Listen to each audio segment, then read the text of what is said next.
Millionaire offers $5 million to maid's daughter to translate Arabic to shame her. Her words reveal a secret. If you enjoyed this story, subscribe to the channel and type Amen in the comments. And don't forget to share where you're watching from. The grand ballroom of the Metropolitan Hotel buzzed with the quiet sophistication that only old money could orchestrate. Crystal champagne flutes caught the light from massive chandeliers, while women in designer gowns glided between marble pillars adorned with fresh white orchids. The annual Wellington Foundation Charity Gala was Manhattan's most exclusive event, where a single table cost more than most people earned in a year. Charles Wellington stood near the mahogany bar, his perfectly tailored Armani tuxedo emphasizing his commanding 6-foot frame. At 38, he possessed the kind of sharp, aristocratic features that graced magazine covers: steel blue eyes, a strong jawline, and prematurely silver hair that only enhanced his distinguished appearance. He'd spent the afternoon researching basic Arabic phrases on Google Translate, preparing what he considered an amusing way to demonstrate the cultural gap between his world and the service staff. "Another spectacular evening, Charles," remarked Senator Patricia Blackwood, approaching with her usual political smile. "The foundation outdid itself this year. 2.7 million raised so far," Charles replied, his voice carrying the crisp authority of someone accustomed to being obeyed, "though I suspect we'll surpass 3 million before midnight." As he spoke, his attention was drawn to a figure moving discreetly along the ballroom's periphery. Maria Santos pushed a cleaning cart with quiet efficiency, her simple black uniform a stark contrast to the evening gowns surrounding her. She was perhaps 32, with warm brown eyes and dark hair pulled back in a neat bun. Despite her modest attire, there was an unmistakable grace in her movements and an intelligence in her expression that caught Charles off guard. Behind Maria, staying close to the shadows, was a small girl of 6 years old. Isabella Santos had her mother's expressive brown eyes and a cascade of dark curls that seemed to have a mind of their own. She wore a simple blue dress that had been carefully pressed, and she clutched a small notebook against her chest. "Mama," Isabella whispered in accented English, tugging at her mother's uniform. "Why are all these people so dressed up?" "It's a special party, mija," Maria replied softly, continuing to work. "Very important people come here to help others." Charles found himself oddly irritated by the exchange. He had noticed the cleaning woman before. She worked in his office building downtown. But tonight, something about her quiet dignity annoyed him. Perhaps it was the way she moved through his world without seeming impressed by its grandeur. "Excuse me," he called out, his voice cutting through the ambient conversation. Several nearby guests turned to look. "You there, with the cart!" Maria froze, her hands gripping the handle of her cleaning supplies. She turned slowly, her eyes meeting Charles's with a mixture of concern and resignation. "Yes, sir?" Charles approached, his Italian leather shoes clicking against the marble floor. The crowd began to take notice, conversations dying as they sensed drama unfolding. "This is a private event," he said, loud enough for surrounding guests to hear. "I don't recall authorizing additional cleaning staff for this evening. Sir, The hotel manager asked me to ensure everything was perfect for your gala," Maria replied, her voice steady despite the obvious discomfort. "I can leave if you prefer." Charles studied her face, noting the way she held herself with dignity despite the awkward situation. It annoyed him further. This woman should be intimidated, apologetic, grateful for the opportunity to be in such company.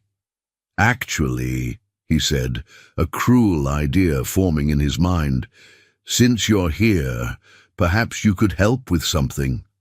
He turned to address the growing circle of spectators. "Ladies and gentlemen, we have an interesting opportunity for education this evening." Isabella stepped closer to her mother, sensing the shift in atmosphere. The notebook in her hands contained pages of Arabic phrases she had been learning from an elderly neighbor, Mrs. Fadila, who taught languages to immigrant children in their Queens apartment building. "You see," Charles continued, his voice taking on the tone of a master addressing a servant, "I've been studying various languages in my business dealings. Arabic, for instance, is quite fascinating." He pulled out his phone and showed Maria a phrase he had researched earlier on Google Translate. "I wonder if you might ask your daughter to read this aloud. I'm sure our guests would find it educational." The phrase on the screen read, "Ana la afham, ana gabi jidan," which Charles believed meant something harmless about not understanding, based on his superficial online research. Maria glanced at the phone, her face paling slightly, as she recognized the language but not the specific words. "Sir, my daughter is very young." "She doesn't really—" "Nonsense," Charles interrupted, raising his voice so more guests could hear. "I'm sure she's quite bright. In fact, I'll make this interesting." He gestured grandly to the crowd. "If she can translate this simple phrase correctly, I'll donate $500,000 to her education fund right here, tonight, in front of everyone." Gasps rippled through the crowd. Even $500,000 was a substantial sum, and Charles's impulsive generosity was both impressive and suspicious to those who knew him well. "Charles," whispered Marcus Reed, his business partner and closest friend, who had just approached from near the champagne service station. "Are you certain about this? That's quite a commitment." "Pocket change for a good cause," Charles replied with a dismissive wave. Marcus was 42, impeccably dressed but with a nervous energy that had seemed more pronounced lately. "Besides, what are the odds a 6-year-old from Queens can read Arabic?" Isabella looked up at her mother, who gave her an encouraging nod despite her obvious anxiety. The little girl stepped forward, her small voice barely audible in the vast ballroom. "I can try," she said simply. Charles knelt down, positioning himself near a small side table that held microphone equipment for evening announcements. "Take your time, sweetheart." Isabella studied the Arabic text carefully, her finger tracing the unfamiliar script. The ballroom fell silent, except for the soft classical music playing from hidden speakers. Mrs. Fadila had taught her that Arabic was read from right to left, and she had spent hours practicing similar phrases. But as she looked at the words, a chill ran down her spine. These weren't the kind phrases Mrs. Fadila usually taught. Her eyes widened as she recognized what was actually written. "Mama," she whispered in Spanish, then looked up at the expectant crowd. This doesn't say what the man thinks it says. What does it say, darling?" asked an elderly woman in diamonds who had moved closer to hear. Isabella's voice grew stronger, her mother's hand resting protectively on her shoulder. "It says, I don't understand. I am very stupid, but—" She paused, looking around the room with sudden urgency. "That's not the important thing right now." Charles frowned, his confident expression faltering. "What do you mean?" Isabella had been standing near the service entrance when the waiters prepared the champagne service 15 minutes earlier. She had excellent hearing and had noticed 2 men in catering uniforms speaking in hushed Arabic near the kitchen doors. They hadn't noticed the small girl in the shadows, and one phrase had stuck in her mind because it was similar to something Mrs. Fadila had taught her about dangerous situations. The little girl suddenly reached for the microphone on the nearby table, her voice echoing throughout the ballroom. "Please, nobody drink the champagne. Don't drink anything. The drinks are poisoned." The elegant gathering erupted into chaos. Champagne glasses shattered on marble floors as guests dropped them in shock.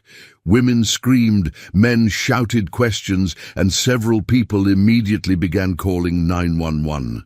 Charles stood frozen, his mind struggling to process what had just happened. "What are you talking about?" he demanded, but Isabella was already pointing toward the service area. "I heard two men talking in Arabic by the kitchen 15 minutes ago," she said, her small voice somehow cutting through the pandemonium. They weren't real waiters. Their uniforms didn't fit right.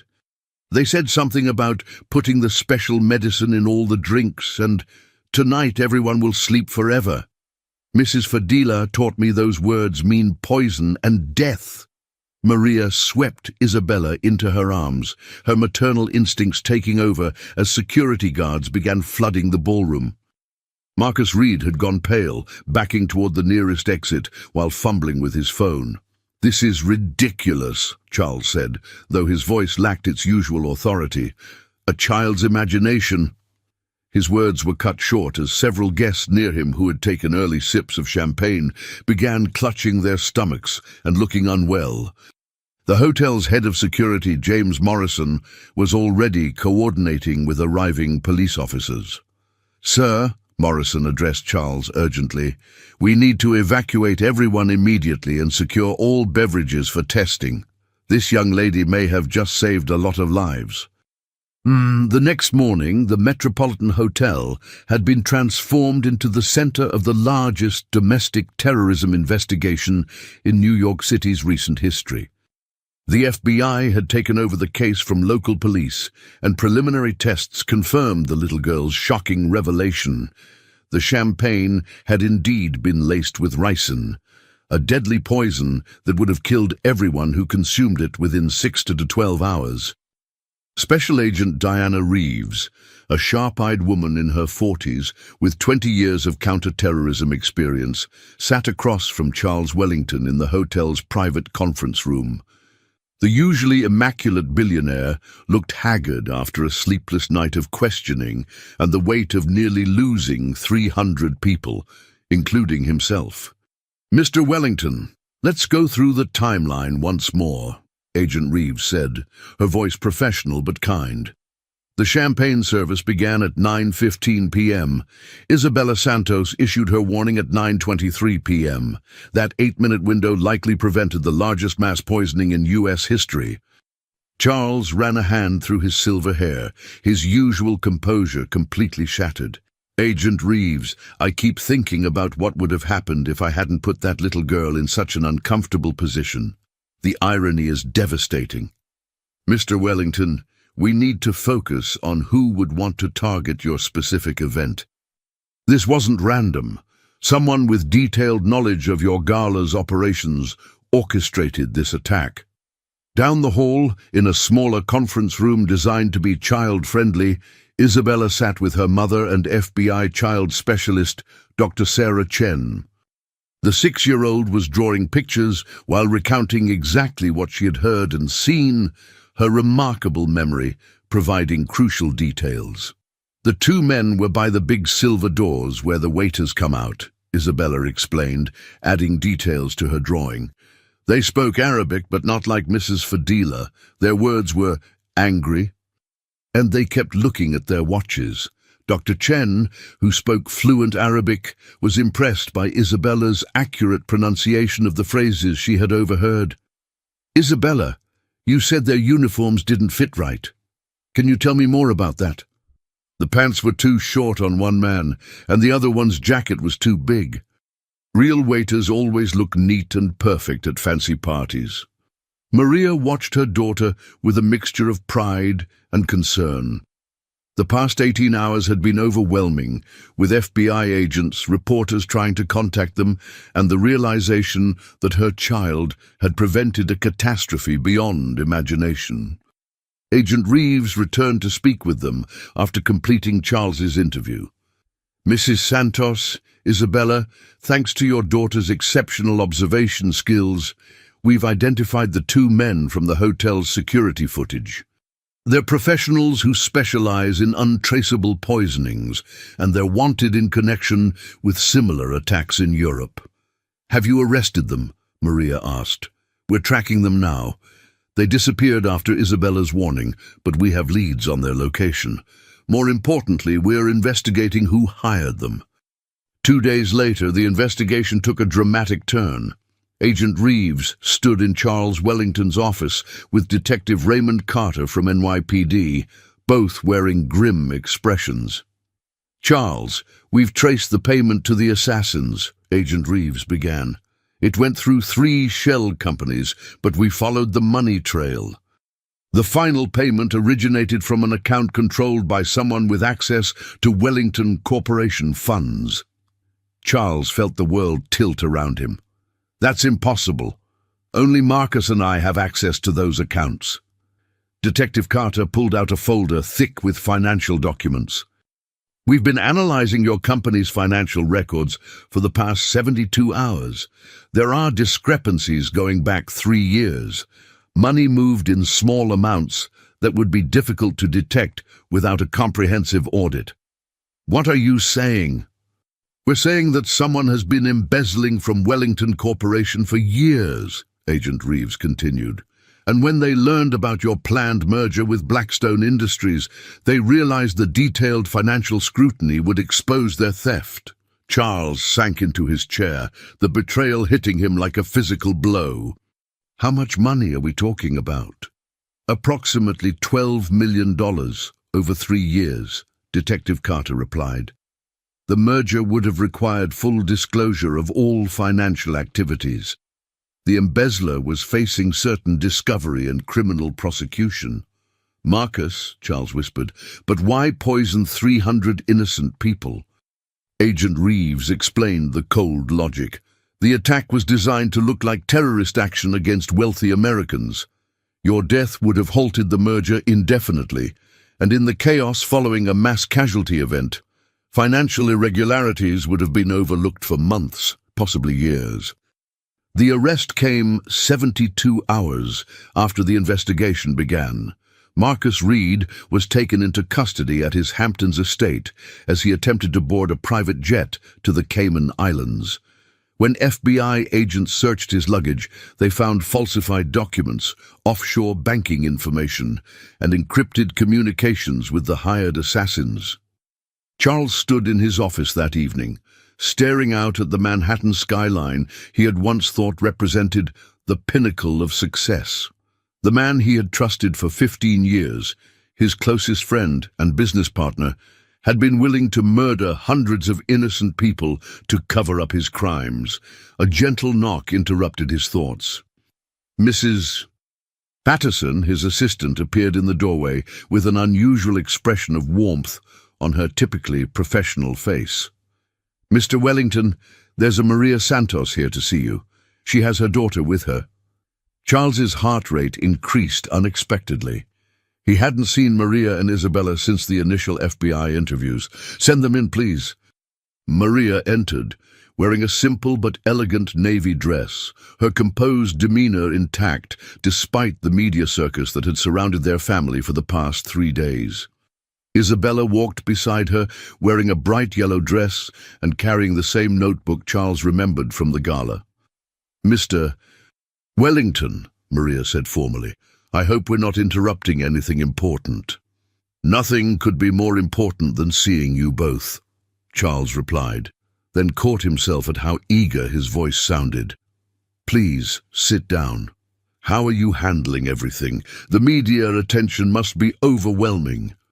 "But we're managing," Maria replied carefully, settling into the chair across from his desk. "Isabella wanted to see how you were doing. She's been worried about you since Agent Reeves told us about your friend." Isabella looked up at Charles with serious 6-year-old eyes. "Are you very sad that your friend tried to hurt people?" The directness of the question caught Charles off guard. "Yes, Isabella, I'm very sad and very confused. I thought I knew Marcus, but I was wrong about him. Mrs. Fadila says that sometimes people we love make very bad choices, and it's okay to be sad about that," Isabella replied with the wisdom that continued to amaze him. "Your Mrs. Fadila sounds like a very wise woman," Charles said softly. "She is. She wants to meet you sometime, to thank you for being kind to us after the scary night." Maria shifted uncomfortably. "Mr. Wellington, Charles, I came here for 2 reasons. First, to thank you again. If you hadn't created that situation with the Arabic phrase, Isabella would never have been near the microphone when she needed it." Charles shook his head. Maria, I created that situation to humiliate you and Isabella. I don't deserve thanks for my cruelty leading accidentally to something good. Maybe not, Maria replied with quiet dignity.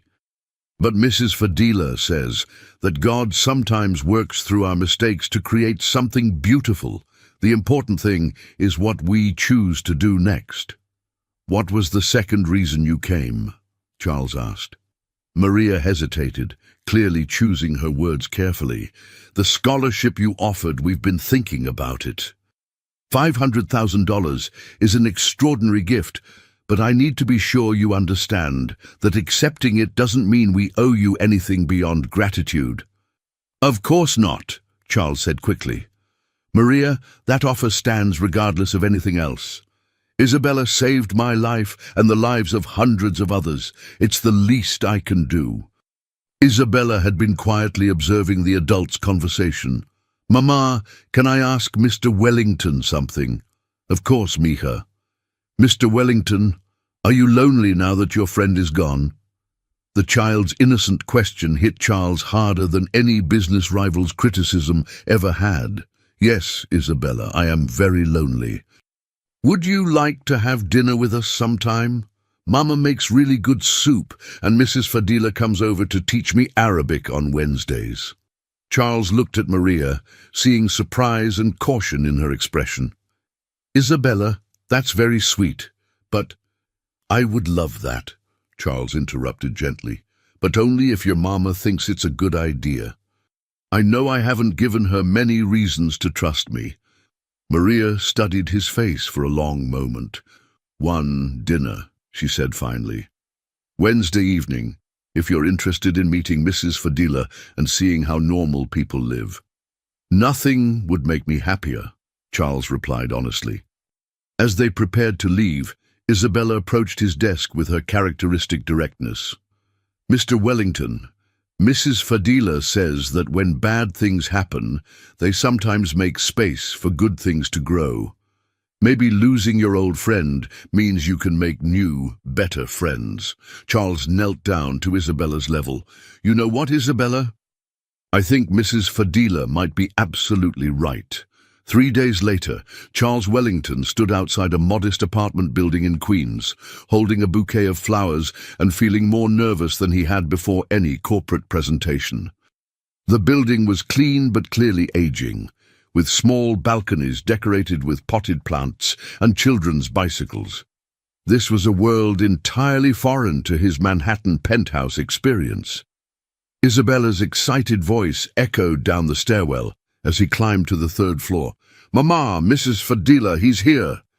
The door opened to reveal Maria, wearing a simple green dress and an apron, her hair gathered in a ponytail. Behind her stood a slight elderly woman with silver hair covered by a beautiful blue and gold scarf. This had to be the famous Mrs. Fadila. Mr. Wellington, Maria said with formal politeness, please come in. The apartment was small, but immaculately maintained, with family photos on every surface and the warm aroma of home-cooked food filling the air. Charles realized he hadn't smelled anything like it since his childhood visits to his grandmother's house, decades ago. Charles! Isabella ran to him with unreserved joy. These are for you. She handed him a drawing of the 3 of them standing together under a rainbow. This is beautiful, Isabella. Thank you. Mrs. Fadila approached with the measured grace of someone accustomed to greeting strangers with warmth. Mr. Wellington, I am Fadila Nassar. Isabella has told me so much about you. Mrs. Nassar, Isabella has told me wonderful things about you as well. Thank you for teaching her the language skills that saved so many lives.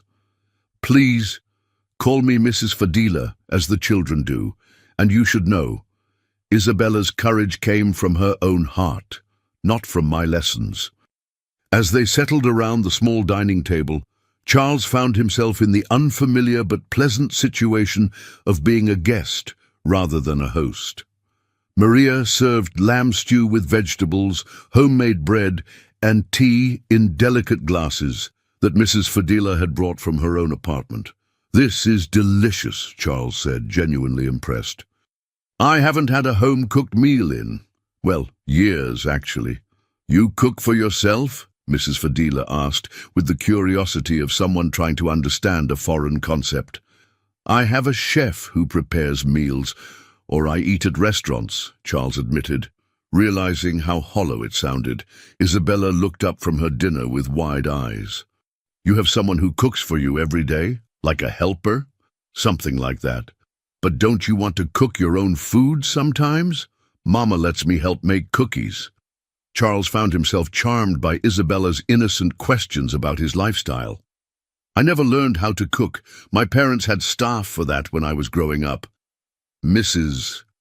Fadila can teach you," Isabella announced. "She taught Mama how to make the best soup in the world."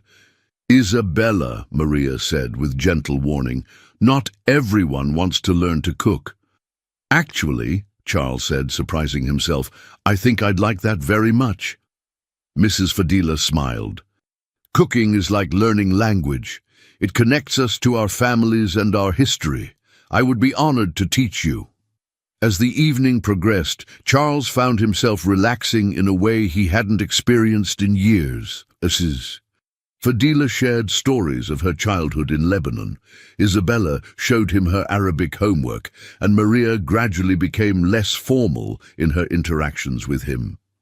"Mrs. Fadila," Charles said during a pause in conversation, "Isabella mentioned that you wanted to thank me for something."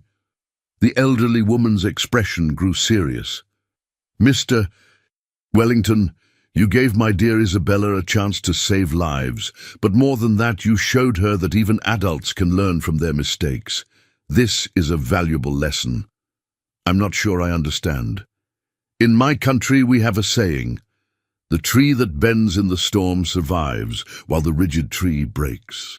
You could have remained rigid in your pride after that night. Instead, you bent, you acknowledged your mistake, and showed respect to Maria and Isabella. This teaches children that adults can change and grow." Charles felt the truth of her words deeply. "Mrs. Fadila, I was cruel and arrogant that night. I'm still learning how to be a better person." "Good," she replied with a warm smile. "The day we stop learning is the day we stop living." Isabella, who had been following the conversation with typical 6-year-old intensity, suddenly spoke up. "Charles, do you want to see my room? I have pictures of Lebanon that Mrs. Fadila gave me." "Isabella," Maria interjected, "Charles might want to go home soon."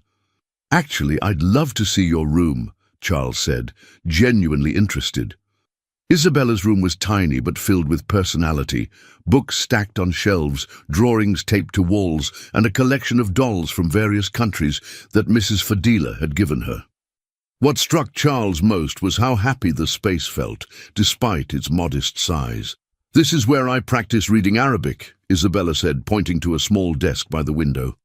"And this is my treasure box, where I keep special things."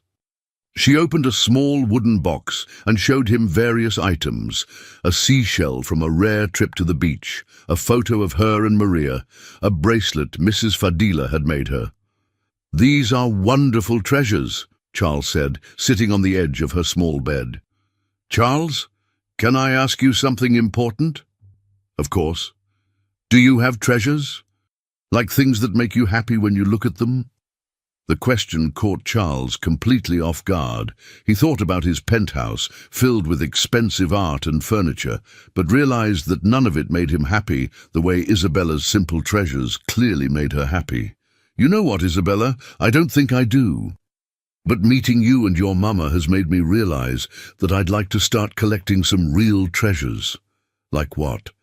"Like pictures of friends and memories of good times, and maybe some drawings from a very talented artist I know." Isabella beamed.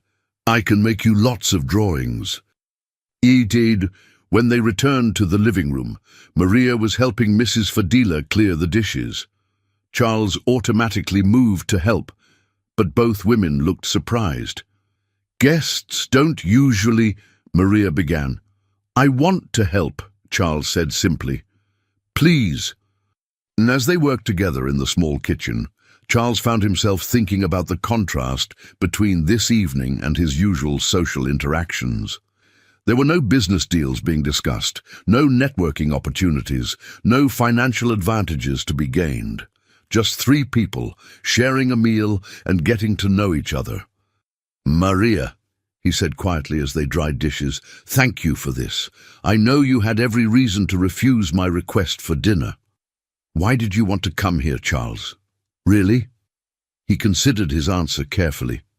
"Because for the first time in my adult life, I met people who showed me what real goodness looks like. I've spent years surrounded by wealth and power, but I've been starving for authenticity. You and Isabella and Mrs. Fadila, you're genuine in a way I forgot existed." Maria studied his face. "That's a nice sentiment, but Charles, our worlds are very different. You'll go back to your Manhattan life and we'll stay here in Queens." What if I don't want my Manhattan life to stay the same?" he asked quietly. Before Maria could respond, Isabella appeared with Mrs. Fadila behind her. "Charles," Isabella announced, "Mrs. Fadila says you should come back next Wednesday for another Arabic lesson and more soup." "I would love that," Charles replied, looking at Maria for permission. "1 week at a time," Maria said cautiously, but her expression was softer than it had been at the beginning of the evening. As Charles prepared to leave, Mrs. Fadila pulled him aside. "Mr. Wellington, may I give you some advice?" "Please." "Maria has been hurt before by people who made promises they didn't keep. She is protecting not just herself, but Isabella. If you truly care about them, prove it with consistency, not grand gestures. Show up when you say you will. Be patient. Earn their trust slowly." "Thank you, Mrs. Fadila. That's exactly what I needed to hear." As Charles rode back to Manhattan in his car, he found himself thinking about Isabella's question about treasures. For the first time in years, he felt like he was beginning to understand what real wealth might look like. It wasn't in his bank account or his stock portfolio. It was in the warmth of that small apartment, the wisdom of an elderly Lebanese woman, and the possibility of earning the trust of two remarkable people who had already changed his life forever. The next morning, he would begin the process of fundamentally changing how he lived, worked, and thought about success. But tonight, he simply sat in his empty penthouse, holding Isabella's drawing and planning next Wednesday's visit with an anticipation he hadn't felt since childhood. 8 weeks later, and Charles Wellington found himself in what had become his favorite place in the world, Maria's modest kitchen, learning to make Lebanese rice from Mrs. Fadila, while Isabella practiced Arabic at the small table nearby. The transformation in his life had been gradual but profound. "No, no, Mr. Charles, Mrs." Fadila said with patient amusement, watching him stir the rice. "You must be gentle. The rice is like trust. If you rush it, it breaks." "I'm trying," Charles replied, his expensive business shirt sleeves rolled up and a small smile playing at his lips. "But I think I was born to order food, not cook it." Isabella looked up from her homework with a grin. "Daddy Charles is getting better, though. Last week, he only burned the bread a little bit." The casual use of Daddy Charles never failed to make Charles's heart skip a beat. Isabella had begun using the term about 3 weeks ago, and neither he nor Maria had corrected her, though they hadn't discussed what it meant either. Maria emerged from the living room where she had been folding laundry, a domestic task that Charles had offered to help with, much to her amusement. Over the past 2 months, she had watched Charles attempt to integrate into their world with a mixture of skepticism and growing admiration. "How's our chef doing?" she asked, noting the rice that was only slightly overdone. "Getting there," Charles replied. "Mrs. Fadila is very patient with hopeless students." "Not hopeless," the elderly woman corrected, "simply learning a new language. Cooking is communication between the heart and the hands." The past 8 weeks had established a comfortable routine. Charles came for dinner every Wednesday, and gradually other visits had been added. Saturday morning breakfast, Sunday walks in the park, and even a few grocery shopping trips that had resulted in Charles discovering the difference between fresh vegetables and the prepared meals he was accustomed to. "Charles," Maria said as they sat down to eat, "I need to tell you something. The reporters called again today." Charles's expression grew serious. The media attention surrounding Isabella's heroism had died down somewhat, but there was still occasional interest in their story, especially regarding Charles's friendship with the family that had saved his life. What did they want this time? "They're asking about us, about our relationship. Someone saw you at the grocery store with Isabella last weekend." Charles felt a familiar tension. He had been careful to keep his growing feelings for Maria private, unsure of how she felt and unwilling to pressure her. Their relationship had developed slowly, built on shared dinners, long conversations, and Isabella's unwavering affection for him. "What did you tell them?" "The truth, that you're a friend who's been very kind to us." Isabella, who had been listening with the keen attention children gave to adult conversations that mentioned them, spoke up. "But Charles, you're more than a friend, aren't you? Friends don't come to dinner every week and learn to cook and help with groceries." Both adults looked at the 6-year-old in surprise. Her observation was accurate, but neither had been ready to define what they were becoming. "Isabella's right," Charles said quietly. "I am more than a friend, at least I hope I am, but it's up to your mama to decide what she's comfortable with." Maria felt her cheeks flush. Over the past 2 months, she had watched Charles transform from the arrogant billionaire who had tried to humiliate her into someone genuine and caring. He was learning Spanish to communicate better with Isabella, had established the education fund without any fanfare, and had shown up consistently every week, just as Mrs. Fadila had advised. "Charles," she said carefully, "I need you to understand something. I've been on my own with Isabella for 4 years. I've built our life to be stable and safe. I can't let someone into that life unless I'm sure they're going to stay." "What would make you sure?" he asked. "Time," she replied honestly, "and seeing how you handle things when they're difficult, not just when everything is good." Mrs. Fadila, who had been quietly observing the exchange, cleared her throat. "If I may," she said, "there is something you should all know. Mr. Charles, you have been coming here for 8 weeks. In that time, you have learned to cook, helped with shopping, played with Isabella, and shown respect for our family. But Maria is right to be cautious." "Oh, what do you mean?" Charles asked. "Love that grows slowly is like a strong foundation. It can support great weight. Love that grows quickly is like a house built on sand. The first storm may wash it away." The next day, Marcus Reed's trial had been scheduled to begin in September, but there had been a development. "Charles, I need to inform you about Marcus Reed's situation," Agent Reeves said, her voice carrying an unusual heaviness. "Early this morning, he was found dead in his cell at the Federal Detention Center." Charles felt the world shift slightly. "What? How?" "Millionaire, he had been on suicide watch since his arrest, but he managed to fashion a noose from his bedsheets during the brief window when guards changed shifts. He left a detailed confession, including a letter specifically addressed to you. The letter arrived by FBI courier that afternoon." Charles sat alone in his office, reading Marcus's final words. "Charles, by the time you read this, I'll be gone. I can't live with what I tried to do, and I can't face spending the rest of my life in prison for attempting to murder you and 299 innocent people." The money started small. Just temporary loans from company accounts that I planned to pay back, but gambling debts grew, and then there were the investments that failed, and suddenly I was in too deep. When I learned about the Blackstone merger, I knew the full audit would expose everything. I convinced myself that if you died in what looked like a terrorist attack, the merger would be cancelled, and no one would ever discover the missing money. I told myself it was just you I was targeting, that the others were unfortunate collateral damage.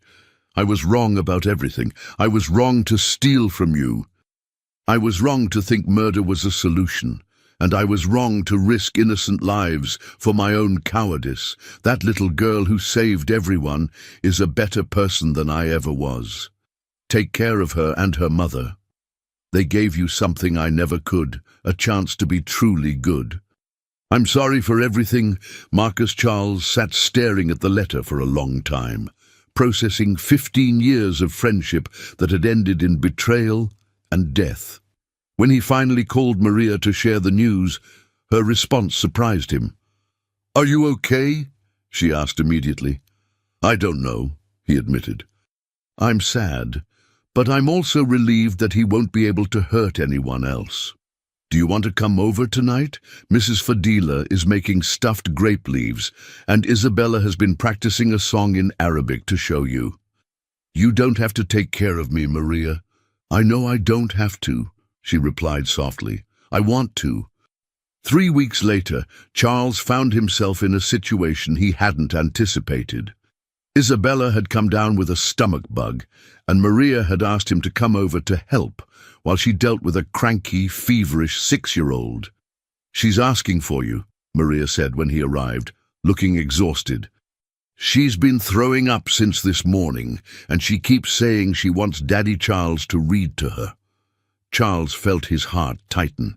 He had never dealt with a sick child before, but Isabella's request moved him deeply. He found her curled up in her small bed, looking pale and miserable. "Hey, sweetheart," he said gently, sitting on the edge of her bed. "I heard you're not feeling well." "Daddy Charles," she said weakly, "will you stay with me? My tummy hurts really bad." "Of course I'll stay," he said, stroking her forehead. "What would make you feel better? Will you read me the story about the Lebanese princess that Mrs. Fadila gave me?" For the next 2 hours, Charles sat beside Isabella's bed, reading stories, bringing her small sips of water, and holding her hand when waves of nausea hit. When she finally fell asleep, he found Maria in the kitchen, cleaning up from the day. "How is she?" Maria asked. "Finally sleeping. I think the fever's breaking." Maria looked at him with an expression he hadn't seen before, something softer and more open than her usual careful warmth. "Charles, thank you for coming. You didn't have to—" "Yes, I did," he interrupted gently. "Maria, I love that little girl, like she's my own daughter. When she's sick, when she needs something, when she's happy or sad, I want to be here for all of it." Maria was quiet for a long moment. "And what about me, Charles? How do you feel about me?" The directness of her question caught him off guard, but he answered honestly. "I'm in love with you, Maria. I have been for weeks. I love your strength, your grace, the way you've raised Isabella. I love watching you with her, and I love the way you've made me want to be a better person." Tears gathered in Maria's eyes. "Charles, I know our worlds are different. I know you have every reason to be cautious.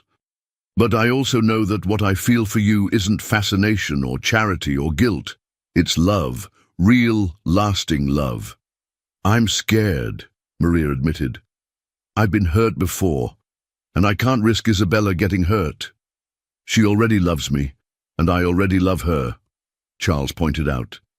"Maria, I can't promise that loving me will be easy, but I can promise that I'm not going anywhere, not tonight, not next week, not ever." Before Maria could respond, Isabella's voice called out weakly from her room. "Mama, Daddy Charles, I don't feel good again." They hurried to her room together, and as Charles held the basin while Maria stroked Isabella's hair, Maria realized something profound. This was what family looked like. Not perfect moments or grand gestures, but showing up when things were difficult and messy and real. The following week, during their regular Wednesday dinner, Mrs. Fadila made an announcement that surprised everyone. "I have been thinking," she said as they cleared the dishes, about families and how they grow. Isabella perked up with interest. What do you mean, Mrs. Fadila?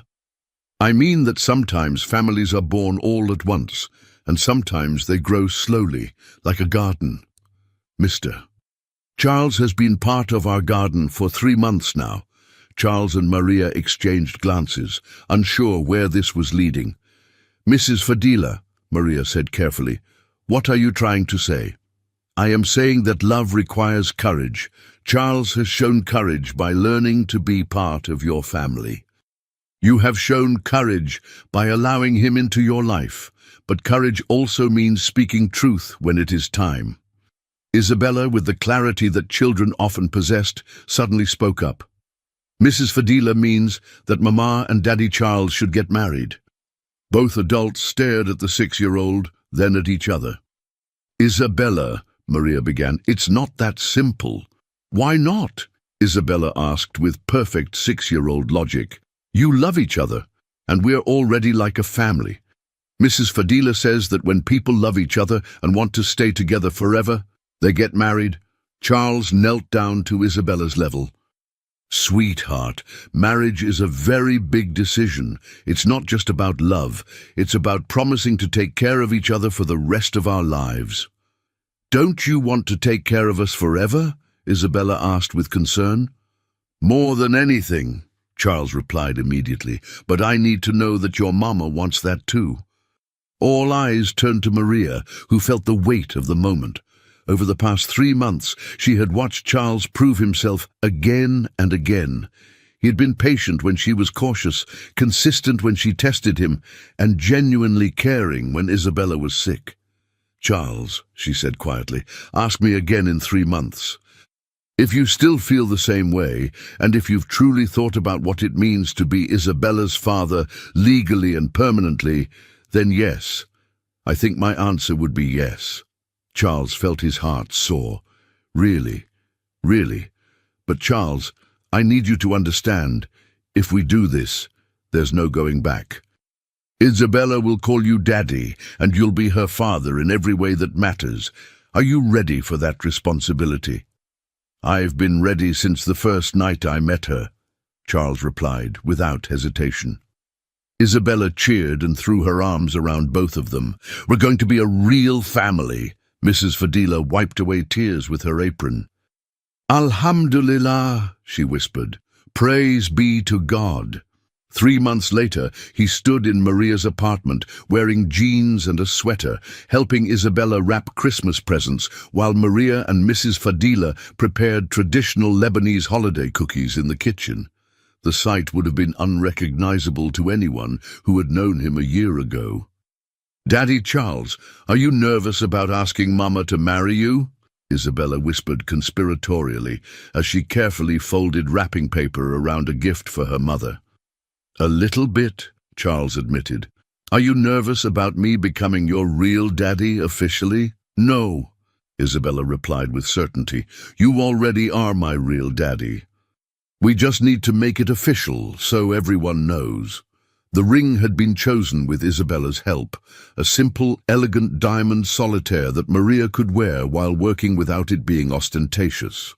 Charles had learned that Maria's tastes ran toward authentic rather than expensive, and he wanted the engagement ring to reflect who she actually was, not who the world might expect a billionaire's fiancé to be. Remember, Isabella said seriously, you have to get on one knee, and you have to tell her all the reasons you love her, and then you have to promise to love me forever too. I think I can handle that, Charles replied with a smile. Mrs. Fadila appeared in the doorway, flour dusting her apron. Mr. Charles, may I speak with you privately? They stepped onto the small balcony while Isabella continued her wrapping project. Are you certain about this path you are choosing? Mrs. Fadila asked directly. More certain than I've ever been about anything, Charles replied. Marriage to Maria means more than romance, the elderly woman continued. It means becoming father to Isabella, not just in your heart, but in the eyes of the law. It means that her needs come before your comfort, her happiness before your convenience. I understand that. Do you? When Isabella has nightmares, you will be the one she calls for. When she needs help with homework, you will sit at that small table for hours if necessary. When she becomes a teenager and tests your patience, you will need to love her through it all. Charles considered her words carefully. Mrs. Fadila, for 38 years, I thought success meant acquiring things, money, property, influence. But Isabella and Maria have taught me that real success means being needed and trusted by people you love. I want those responsibilities. I want to be the person Isabella calls when she's scared and the person Maria turns to when she needs support. Mrs. Fadila smiled. Then you have my blessing and my prayers for your happiness. That evening, at the spot where they had started taking regular walks together, Charles had arranged for Mrs. Fadila to take Isabella to the playground nearby, while he and Maria sat on their favorite bench overlooking the river. "Maria," he began, his voice slightly nervous despite months of preparation, "6 months ago, you asked me to wait 3 months before proposing. Then you asked me to wait another 3 months to be sure."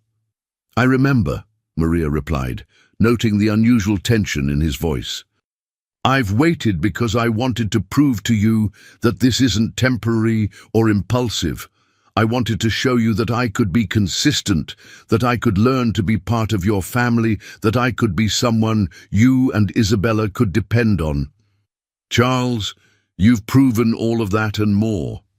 Have I proven that I love you? Not just the idea of you, but really you, your strength, your wisdom, the way you make every day better just by being in it." "Yes," she whispered. Charles slid off the bench onto one knee, pulling out the ring box. "Maria Santos, will you marry me? Will you let me spend the rest of my life loving you and Isabella? Will you make me the luckiest man alive?" "Yes," Maria said, tears streaming down her face. "Yes, Charles, I'll marry you." As he slipped the ring onto her finger, Isabella came running from the playground with Mrs. Fadila behind her. "Did she say yes? Are we engaged?" Isabella shouted. "We're engaged!" Charles confirmed, lifting Isabella into his arms as she cheered. Mrs. Fadila embraced them all, her eyes bright with happy tears. "Mabruk, my dear ones. Congratulations." 2 days after the engagement, Charles sat in his lawyer's office discussing the legal aspects of marrying Maria and adopting Isabella. David Morrison, Charles's attorney for the past decade, had been surprised by the speed of his client's life changes, but was working diligently to ensure everything was handled properly. "Charles, the adoption process will take approximately 6 months after the wedding," Morrison explained. "Isabella will need to consent, which won't be a problem given her obvious affection for you, and there will be background checks, home studies, and court appearances." "Whatever it takes," Charles replied. "I want everything to be official and legal." "Have you discussed changing Isabella's last name?" "She wants to be Isabella Wellington Santos, keeping both her mother's name and mine. I think that's perfect." Morrison smiled. "It's unusual to see you this happy, Charles. Marriage and fatherhood suit you." 2 months later, the wedding planning was in full swing. Maria had initially been overwhelmed by Charles's desire to make everything perfect, but they had found a compromise that reflected both their personalities. Elegant but not ostentatious, meaningful rather than merely expensive.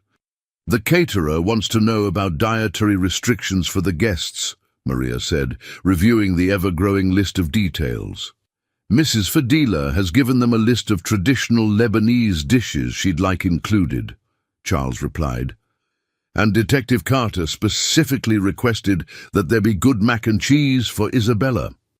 They were planning the wedding for late spring, giving them time to complete all the legal preparations and allowing Charles to gradually introduce Maria and Isabella to his professional world.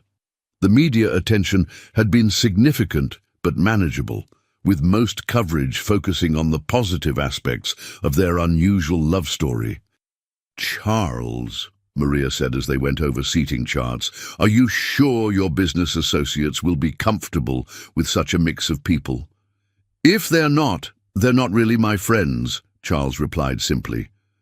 "Mrs. Fadila, Detective Carter, Dr. Walsh, Isabella's teacher, these are the people who matter to us now." Isabella looked up from her homework. "Will there be dancing at the wedding?" "Absolutely," Charles said. "Mrs. Fadila is going to teach everyone some Lebanese folk dances." "And will I really be your daughter after the wedding?" "Well, we'll be family after the wedding," Charles explained.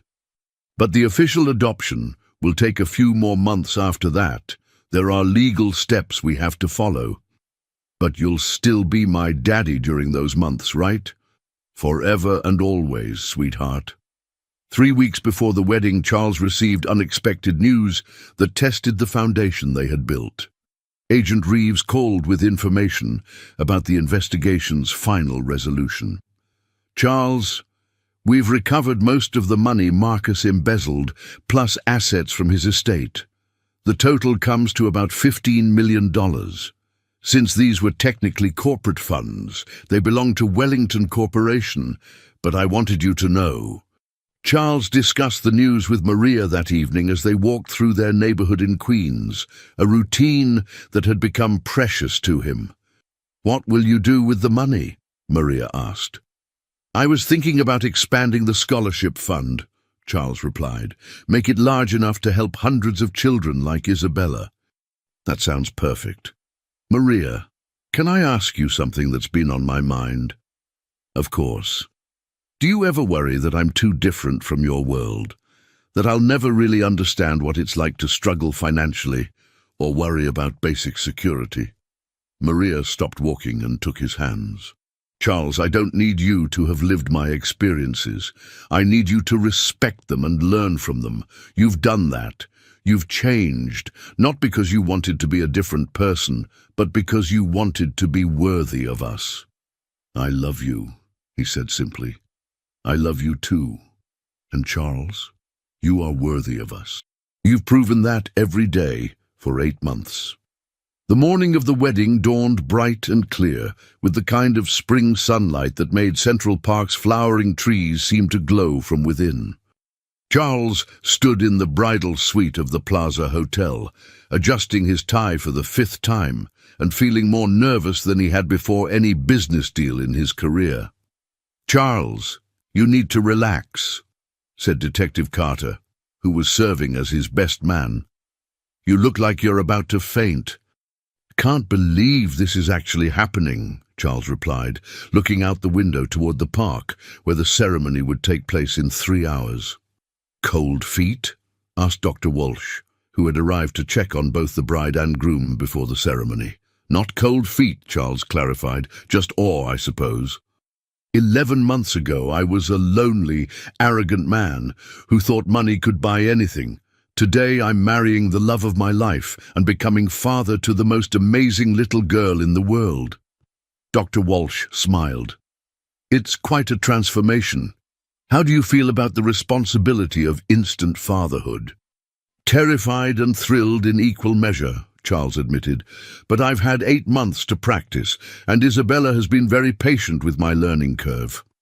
Meanwhile, in another suite, Maria was having her own pre-wedding jitters. Mrs. Fadila was helping her with the final touches on her wedding dress, a simple but elegant ivory gown with delicate lace sleeves that Charles had surprised her by having custom made by a Lebanese designer. "Mama, you look like a princess," Isabella said, twirling in her flower girl dress, a pale pink creation that made her look like something out of a fairy tale. "Thank you, Mija. Are you ready to be part of a new family officially?" "I've been ready forever," Isabella replied with 6-year-old certainty. "Daddy Charles has been my real daddy for months already." Mrs. Fadila finished adjusting Maria's veil with tears in her eyes. "In my country, we say that Allah writes our stories in ways we cannot understand until the end. Charles thought he was humiliating a poor woman and her child, but Allah was writing a love story."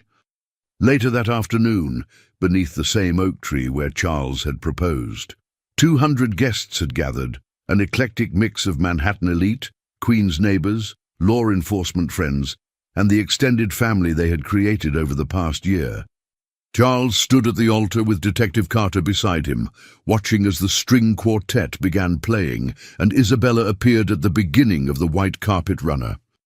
She wore her pink dress, with flowers in her dark curls, and carried a basket of rose petals with the serious concentration of someone performing the most important job of her life.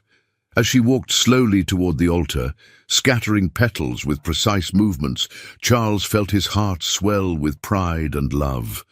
When she reached him, she whispered, "Daddy, you look very handsome. Mama is going to be so happy." "I already am happy, sweetheart," Charles whispered back. The music swelled, and Maria appeared with Mrs. Fadila walking beside her. Maria had asked the elderly woman to accompany her down the aisle, instead of having her walked away by a man, a choice that honored the woman who had been like a mother to both her and Isabella. Maria wore the ivory dress with confidence and grace, her dark hair arranged in an elegant updo, with small white flowers woven throughout, and she carried a bouquet of roses and baby's breath. But it wasn't just her beauty that moved Charles to tears. It was the expression on her face. Maria was radiant with joy, her smile so bright it seemed to illuminate the entire gathering. When she reached the altar, Mrs. Fadila placed Maria's hand in Charles's with the solemnity of someone who had watched love triumph over adversity. "Take good care of each other," Mrs. Fadila whispered to both of them. "With our lives," they replied in unison. Father Miguel Santos, Maria's cousin who had flown in from Texas, began the ceremony with a prayer in both English and Spanish, acknowledging the multicultural nature of their gathering. Mrs. Fadila followed with a traditional Arabic blessing that brought tears to many eyes. "Dearly beloved," Father Miguel began, "we gather today to witness the union of Charles Wellington and Maria Santos, two souls who found each other in the most unexpected circumstances and discovered that love can transform even the darkest moments into something beautiful." And as they exchanged vows, Charles spoke first. "Maria, when I met you, I thought I was a successful man. I had money, power, and everything I thought mattered. But you and Isabella showed me what true wealth looks like. You taught me that success isn't measured in dollars, but in the love we give and receive.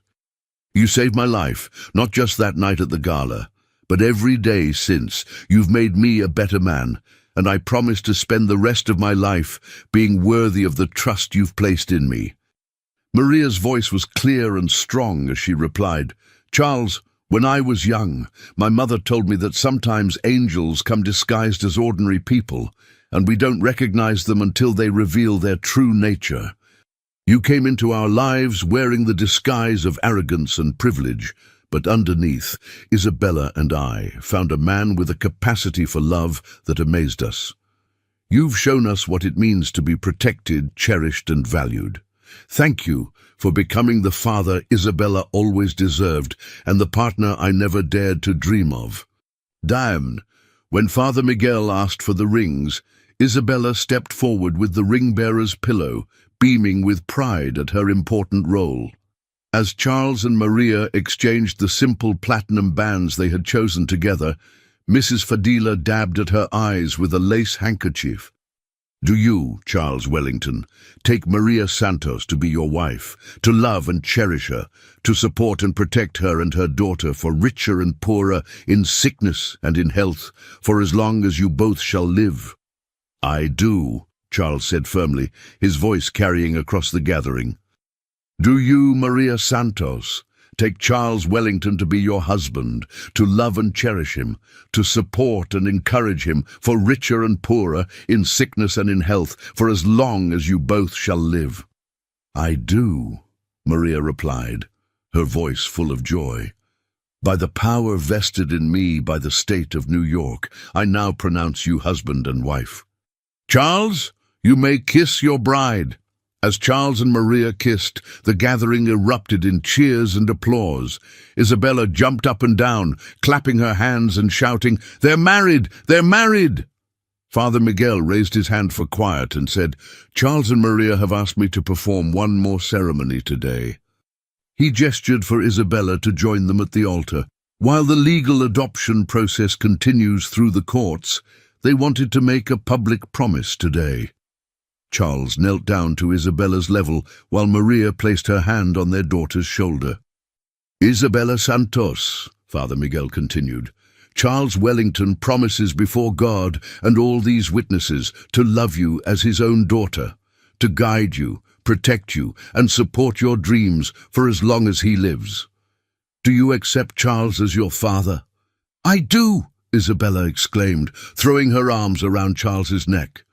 "Then, by the power of love, and witnessed by all here present, I declare you to be a family, bound not just by law, but by love." As the newly formed family embraced, there wasn't a dry eye among the guests.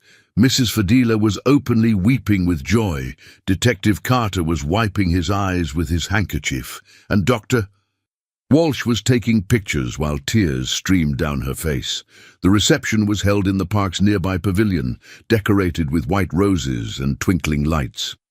Charles had wanted to hire the most expensive caterers in Manhattan, but Maria had insisted on having the meal prepared by their neighborhood's best cooks, Mrs. Fadila's friends from the Queen's immigrant community who considered cooking for the wedding an honor and a joy. During dinner, Detective Carter stood to offer a toast. 11 months ago, I responded to what seemed like a terrorist attack at a Manhattan charity gala.